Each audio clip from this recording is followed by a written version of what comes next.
Set to address a joint meeting of Congress in Washington later this morning. And joining us now is John Moody. He is Fox News Executive Vice President and author of the biography of John Paul II. Welcome. It is great to have you, sir. Thanks so much. So, a historic visit by the Pope. What do you think of it so far? I think he's gotten off to a very good start. He brought with him his trademark warmth, that beautiful smile that just seems to infect everybody that sees it. And he and President Obama obviously get along very well together. Any surprises so far? I don't think any surprises, and that's probably the whole purpose of this, is not to be too drastic, not to be too surprising. He really hit the ground running, talking about limping, climate actually. change. Oh, well, that's a good point, actually. He has that sciatica. It's kicking up on him. Yeah, that was noticeable, right, when he got out of the car yesterday. But, because his whole persona is one of action, movement, vigor, so a bit of a rocky start really, there. though, doubling down on his call to protect the earth, talking about climate change in his speech alongside President Obama yesterday. Right. I think that the Pope has decided that climate change is fair territory to be talking about. He thinks that it's not going to offend anybody because, of course, we all have to live on this earth. It's some of the details of what he's suggesting that big business and rich nations like the United States are to blame for climate change. Wait a minute, there's a place called China, there's a place called India. Right. So in a historic moment, he's set to address Congress shortly after this show ends this morning in Washington. I guess we can only speculate about what he's going to say. Well, a couple of his folks have given us a good idea of what he's going to say. I think he's going to touch on climate change, as you mentioned. He's also going to mention specifically that killing and violence and terror in the name of God, whatever God it may be, are unacceptable, and that the United States has to help put this down. He's, of course, referring to ISIS. He doesn't mention them by name, but that's the meaning. He's also going to talk about the migrant crisis. And he will probably use a very clever way of mentioning migrants both to the United States, i.e. from Mexico, and those who are now sweeping through Europe from the Middle East. He touched on that a little bit yesterday. And again, I think he feels that it's safe territory, that it's not going to offend either party.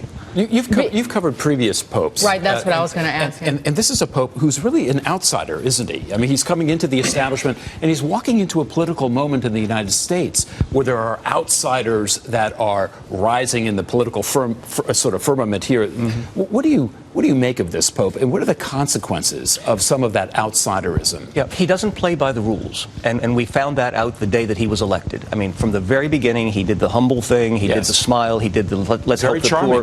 Very charming. In a way, he mirrors what's going on in American politics, that outsiders are finding new popularity. And what he's doing is saying, I don't care what the church used to do. I don't care what the rules used to be. I'm Pope now. We're going to have new rules. But does that work in the Vatican? I don't know. He's encountering a lot of opposition, some of it from American bishops and cardinals.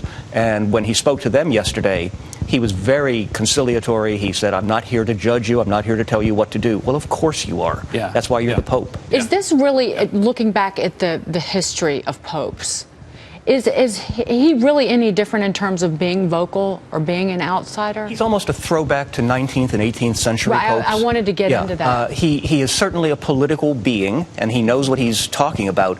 I think that the danger in the United States is that we try to pigeonhole him as a conservative, a liberal, a Republican, a Democrat. He's none of those things. He's a Latin American pope. He grew up in his formative years in Argentina. He encountered and endured military governments. He endured the Peronism era, which has to be a huge impact on anybody's life.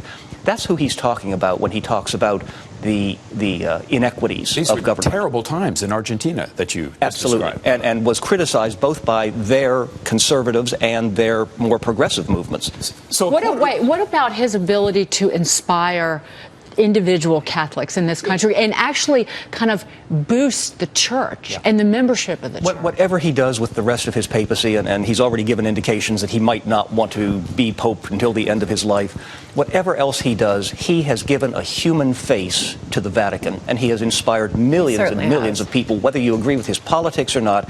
That warm smile, that message of joy, of hope and joy. He speaks to our higher selves. But a quarter of Americans are Catholic. Yeah.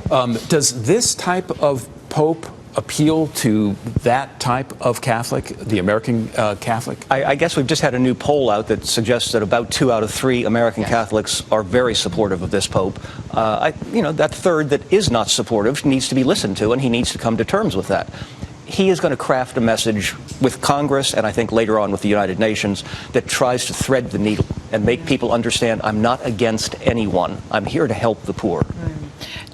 John Moody, great to have you on this morning. As we continue to wait for the Pope to address Congress, that's going to be coming up in less than a couple hours from now, a historic day for America. All right, great to have you.